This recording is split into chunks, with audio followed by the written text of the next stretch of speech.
আমাদের আজকের আলোচনা স্বরবর্ণ। স্বরবর্ণ। আয়ে অজগরটি আসছে তীরে, আয়ে আমটি আমি খাবো পেরে।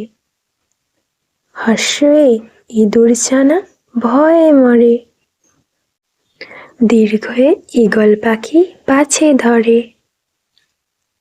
হর্ষে উট চলেছে মরুর দেশে, দীর্ঘয়ে উষা হাসে পূর্ব আকাশে।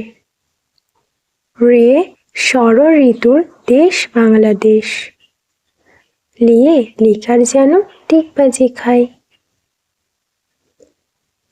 এক্কা গাড়ি খুব ছুটেছে, এই দেখো ভাই চাঁদ উঠেছে। ওয়ে কুল খেও না ধরবে গলা, ওয়ে ঔষধ খেতে মিছে বলা।